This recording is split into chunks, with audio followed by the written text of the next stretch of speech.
Bienvenido, bienvenida a Lecciones de Vida. Gracias por sintonizarnos cada semana. Aunque estamos separados por la distancia, estamos unidos por los medios masivos de comunicación, pero sobre todo unidos en la gran esperanza de la segunda venida de Cristo. Hoy estamos aquí para renovar la fe, compartir esperanza y descansar en el Señor. El tema de la semana pasada y este son sumamente prácticos.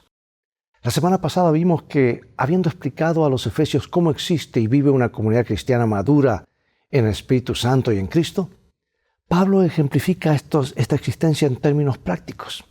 Él usa el ejemplo universal de la ropa humana, usa ropa y cambiarla para ilustrar el cambio de identidad personal que ocurre cuando Cristo transforma la vida a través de la morada del Espíritu Santo. Unirse al cristianismo es como dejar un juego de ropa que constituía su antigua identidad y ponerse un nuevo juego de ropa que da la impresión a otra persona de que uno es una persona nueva. Pero convertirse en cristiano no es lo mismo que quitarse la ropa vieja temporalmente, solo por la noche para volver a ponérsela por la mañana. Más bien, cuando Pablo se refirió a quitarse la ropa, se refería a quitársela y tirarla para siempre, arrojarla y echarla para siempre. Por lo tanto, dejamos abandonados o desechamos como una pérdida las cosas vanas del mundo gentil que incluían la cosmovisión pecaminosa y el estilo de vida del reino de este mundo. En su lugar, ahora recibimos una nueva identidad, una nueva ciudadanía y una nueva identificación, que es el pasaporte al reino de Dios. Sin embargo, la nueva identificación es más que un simple certificado en papel. Más bien, la nueva identificación significa una transformación genuina de la cosmovisión, el estilo de vida, el carácter y las relaciones de una persona con los demás miembros de la iglesia y también con los miembros de la comunidad. Esta nueva vida no es un proyecto regenerativo basado en alguna filosofía o ideología humana. Más bien es la identidad. Esta identidad es cualitativamente una nueva vida, un nuevo nacimiento. Y esta vida es posible solo cuando uno encuentra y acepta al divino Cristo Jesús y solo cuando permite que el Espíritu Santo obre en él o en ella. Como puedes notar, esta es una lección práctica, así que mantente en sintonía.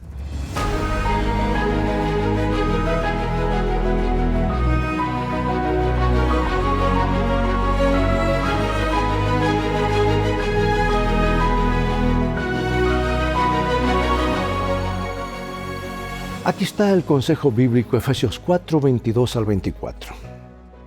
Acerca de la pasada manera de vivir, despójense del hombre viejo, viciado por sus deseos engañosos.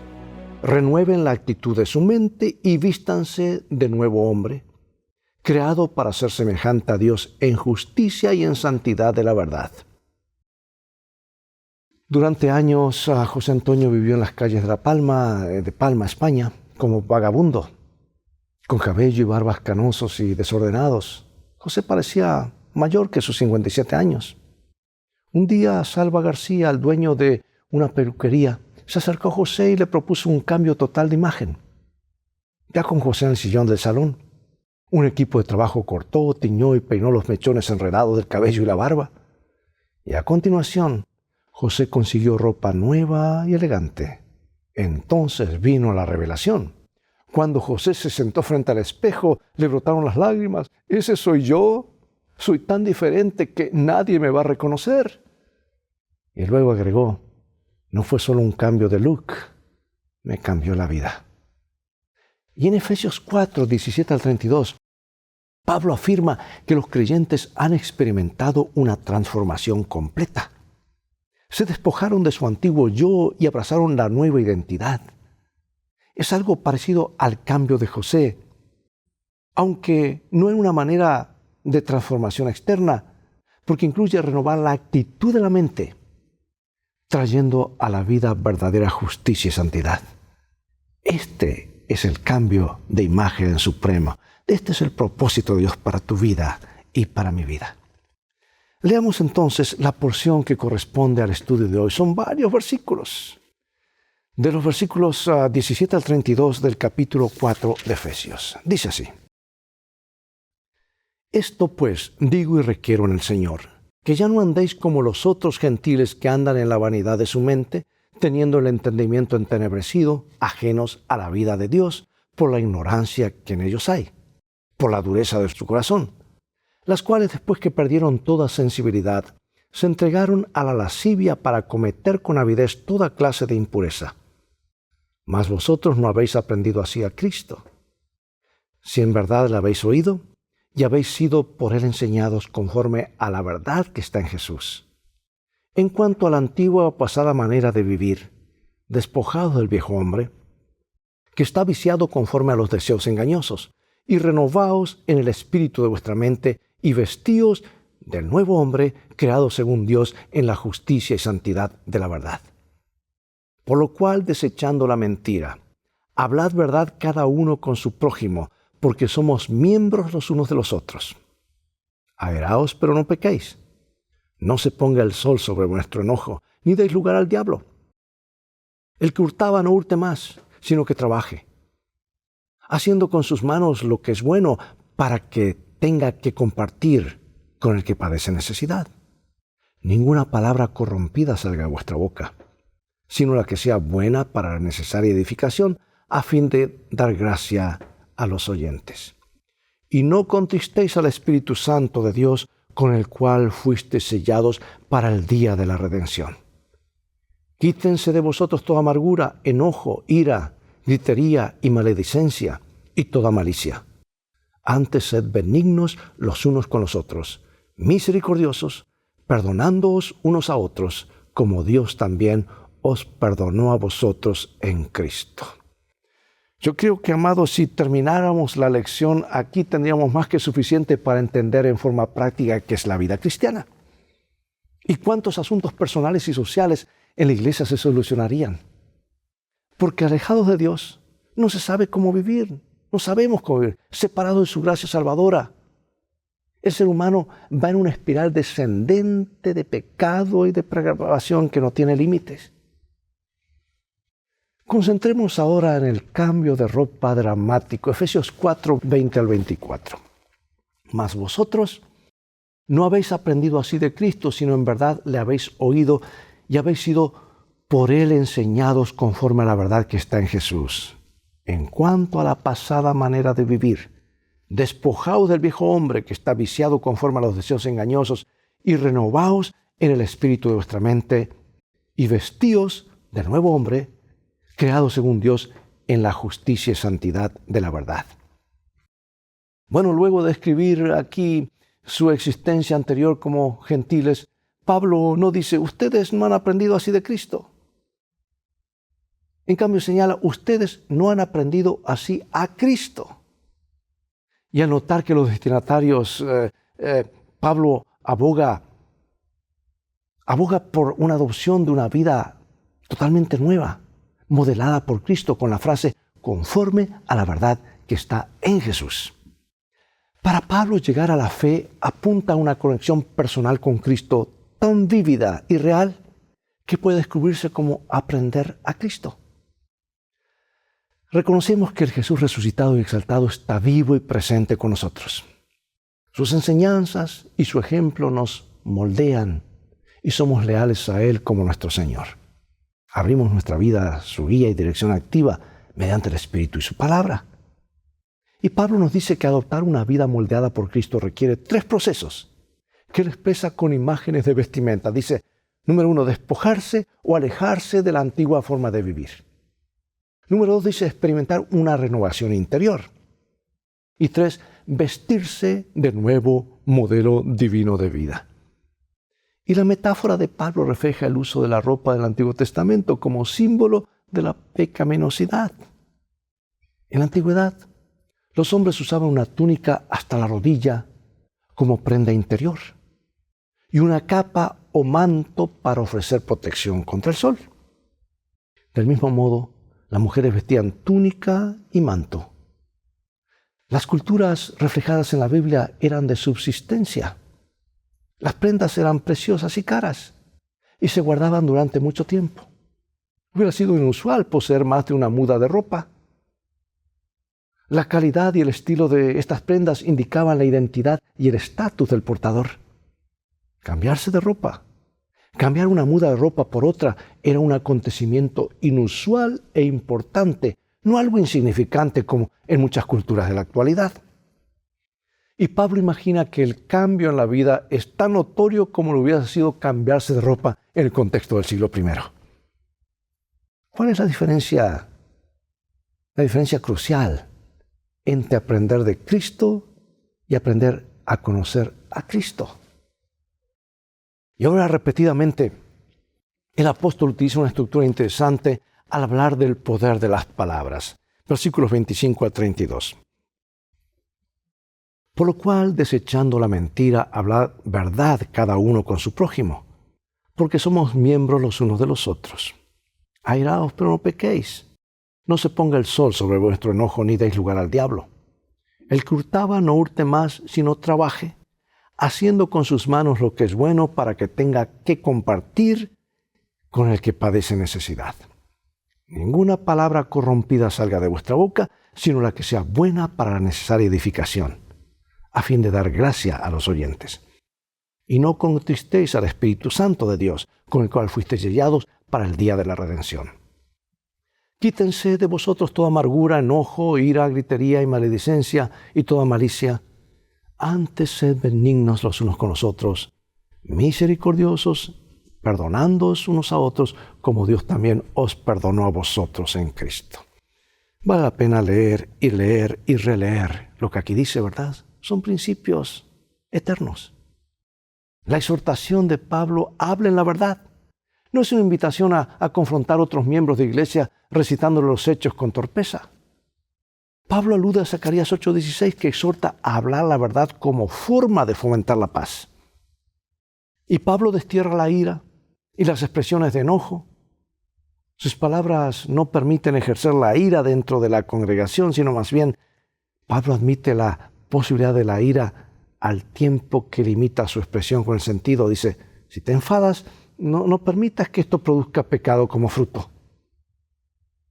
Y Pablo parece interrumpir la temática de su discurso con un mandato negativo sobre los ladrones. El que robaba, no robe más. Y positivamente que el ladrón dice, trabaje y haga útil con sus propias manos. Que se fundamente en lo siguiente, para tener con qué ayudar al necesitado.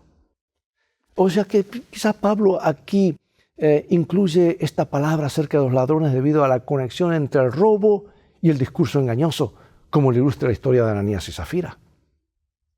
La fe de Pablo en el poder transformador de Cristo es tan fuerte que imagina a los ladrones convirtiéndose en benefactores.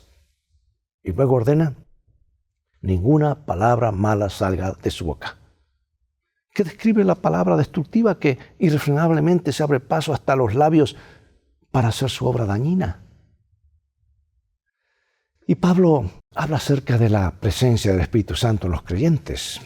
No contristéis al Espíritu Santo de Dios con el cual fuiste sellados para el día de la redención. O sea que le ofrece una advertencia desalentadora y a la vez una promesa conmovedora. Los pecados que cometemos unos contra otros en la iglesia no son faltas menores, hermano y hermana.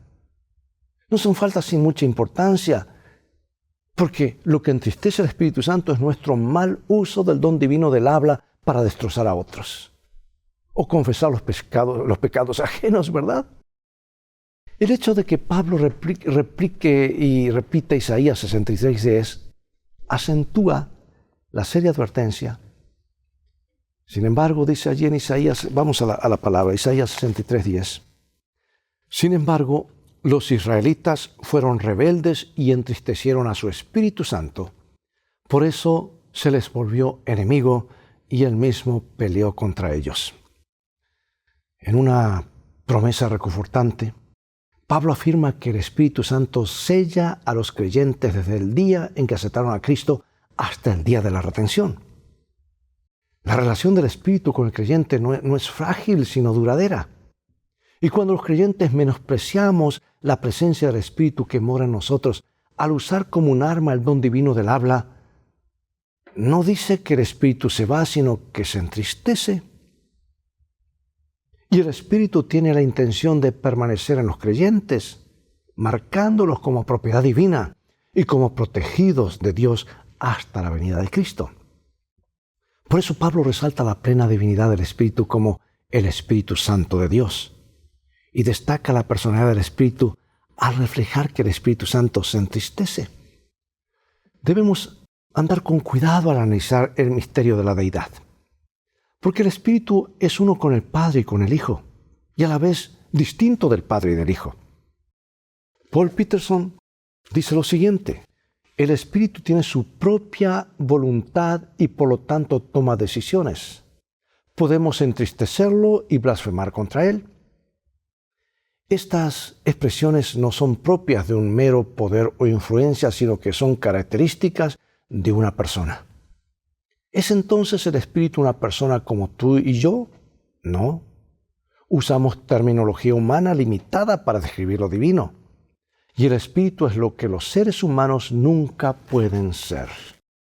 El Espíritu Santo de Dios vive en contacto tan íntimo con nosotros que se dice que nuestros actos lo afectan. Compartimos la vida con un miembro de la deidad, comprometido con nosotros en una relación duradera que nos sella hasta el tiempo del fin. Por eso pregunto, hermano y hermana, ¿cuál debería ser nuestra respuesta de fe a esta asombrosa verdad? ¿Estamos entristeciendo al Espíritu? ¿Estamos alegrándolo? ¿Estamos siendo guiados por el Espíritu? ¿Estamos siendo bautizados por el Espíritu? Recuerda que es el representante legítimo de Jesús. Cuando Jesús ascendió al cielo, dijo: dejaré a otro Consolador que estará con vosotros en todo lugar, en todo tiempo y hasta lo último de la tierra. Nos acercamos rápidamente al regreso de Cristo. Por eso, a la luz de la verdad de la venida de Cristo, ¿qué actitudes y comportamientos relacionados con la palabra debemos descartar? ¿Qué actitudes y comportamientos debemos adoptar? En la exhortación final, Pablo vuelve a dar un mandato negativo. Dice, se identifica, dice, aquí con vicios de los que uno debe librarse. Un mandato positivo de ser benignos, compasivos, perdonadores y una justificación. Dice, los creyentes deben perdonarse unos a otros como también Dios los perdonó en Cristo. Y la lista de 6 vicios comienza y termina con términos generales, globales. Dice, toda amargura, toda malicia. Y en medio hay 4 términos adicionales: enojo, ira, gritos, maledicencia. El último de estos se traduce de la palabra griega blasfemia, que en español ha tomado prestado como término técnico para la palabra o la expresión degradante en contra de Dios. Sin embargo, el término griego identifica el discurso que difama a Dios o a otros seres humanos como maledicencia o calumnia. En la lista, las actitudes como amargura, enojo, ira, parecen desbordarse en un discurso airado, porque vienen los gritos, la maledicencia y todo lo demás, ¿verdad?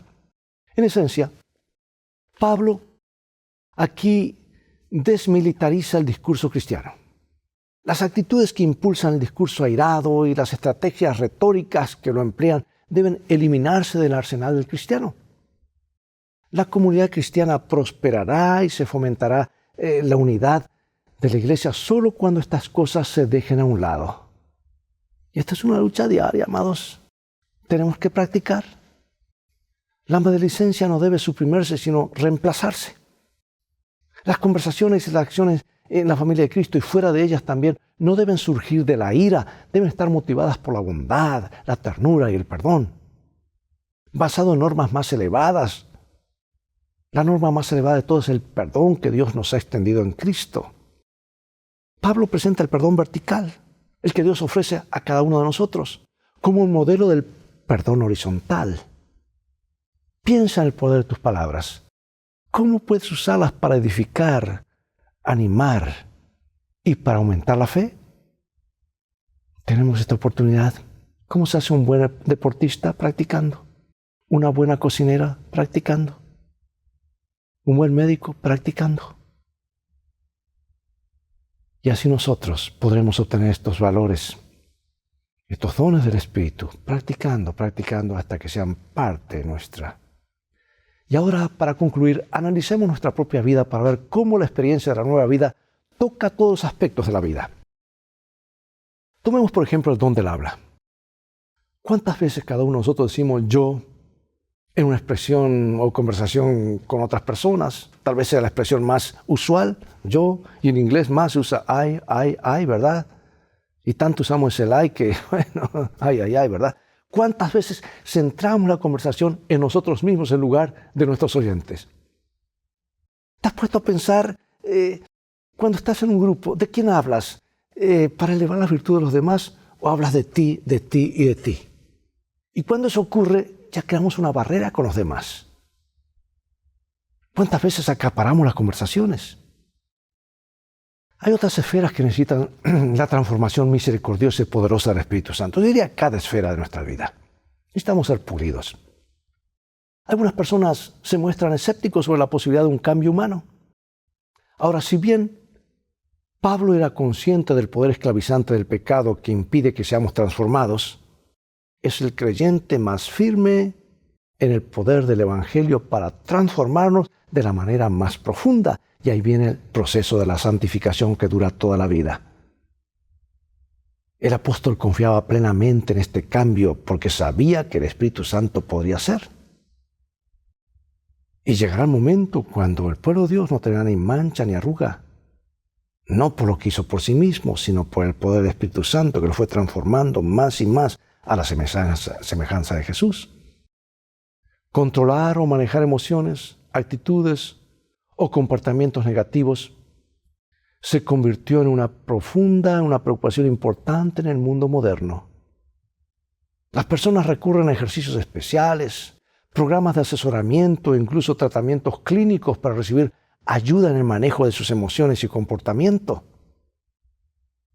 Si bien la consejería del tratamiento clínico tiene su lugar y su función en algunos casos, ¿qué revela el estudio del libro de Efesios y de la Biblia en general acerca del cambio de comportamiento, emociones, actitudes y estilo de vida en la vida del cristiano? Mira, podemos corregir muchas cosas externas, pero eso no cambia el corazón. Pero cuando viene un cambio interno, que eso lo obra solamente el Espíritu Santo, comienza a verse los frutos en actos de bondad, los frutos que dan sabor de vida para vida. Bueno, finalizo con estas citas inspiradas y algunas ideas prácticas. Leo de lo que fue escrito hace muchos años, inspirado por Dios. Que la conversación sea de tal naturaleza que no necesiten arrepentirse. Y no contristéis al Espíritu Santo de Dios con el cual fuisteis sellados para el día de la redención. Si tienen el amor de Dios en el corazón y aman la verdad, buscarán cimentar y edificar a sus hermanos en la santísima fe. Si oyen algún comentario que perjudique a un amigo o hermano, no lo fomenten, es obra del enemigo. Al que lo exprese bondadosamente, recuérdenle que la palabra de Dios prohíbe esa clase de conversación. ¿Cómo cuesta, verdad? Cuesta, hermanos, pero es posible, porque para Dios no hay nada imposible. Y aquí van algunas ideas. ¿Cómo cambiaría tu congregación si tú y los demás miembros hicieran una promesa que incluyera las declaraciones como las siguientes? Deseo que mi influencia dentro y fuera de la familia de la Iglesia Adventista del Séptimo Día sea positiva, edificante, que aumente la fe y levante la moral. Otra cosa, al recordar los llamados de Cristo a la unidad y el amor, dedicaré más energía a confirmar a quienes hacen y dicen cosas que creo que son buenas, que a señalar las faltas de quienes creo que están equivocadas. Número 3. Cuando no concuerde con alguien, dejaré en claro mi respeto por mi hermano creyente. Daré por sentado su integridad y compromiso con Cristo. Presentaré mi opinión discrepante con delicadeza, sin estridencias. Número 4. Viviré gozosamente buscando toda oportunidad para edificar y sostener a mis hermanos, miembros de iglesia, mientras espero la venida de Cristo. ¿No sería algo hermoso nosotros poner esto en nuestra mente o tal vez en un papelito y repasarlo y tomar un voto, decir yo me propongo por la gracia de Dios? ¿Te imaginas qué iglesia sería nuestra iglesia? ¿Qué influencia habría en el mundo, en este mundo de egoísmo donde cada uno jala para su lado? En esto conocerán todos que son mis discípulos si tuvieses amor los unos por los otros. Dios nos ayude a que esto sea una realidad en nuestras vidas. Y todo comienza. Tiempo para conocer al Señor. Y este libro nos llevará a nuestras rodillas. Y cuando esos dos elementos se juntan, el poder de Dios viene a nuestras vidas para testificar y contar a otros las maravillas obradas por el Espíritu Santo en nuestros corazones y contar las buenas nuevas del Evangelio. Oremos, Padre Celestial. Hay tanto que podemos comentar y tanto que podemos practicar sobre todo que nos dice tu palabra en este libro de los Efesios. Efesios capítulo 4. Gracias te damos por inspirar al apóstol Pablo a darnos consejos que son consejos que de este lado de la eternidad seguirán siendo válidos y consejos que deben ser aplicados, tomados literalmente y puestos en práctica. Ayúdanos. Somos débiles. Queremos controlar nuestra lengua, nuestros pensamientos. Queremos que el Espíritu Santo controle nuestras vidas. Bendícenos como individuos, como iglesia, para que tu iglesia y nosotros como individuos, parte de tu iglesia, reflejemos el carácter de Jesús. En el nombre de Jesús oramos. Amén. Bien, hermanos, es todo el tiempo que tenemos por hoy. Nos despedimos hasta el próximo programa Lecciones de Vida. Invita a otros a sintonizar este canal para que otros también puedan compartir y así siga la cadena de televidentes y la cadena de la salvación y la cadena de adoración de unos por otros. Dios te bendiga y recuerda, tú vales mucho para Jesús. Es el mensaje de este bendito libro. Tú vales más de lo que te puedes imaginar. Él te ama más de lo que puedes imaginar. Y vamos en un viaje. Y las cosas van a terminar bien si hacemos los principios de la Biblia en nuestro GPS. Y a Jesús como nuestro guía. Maranatá, que Dios te bendiga.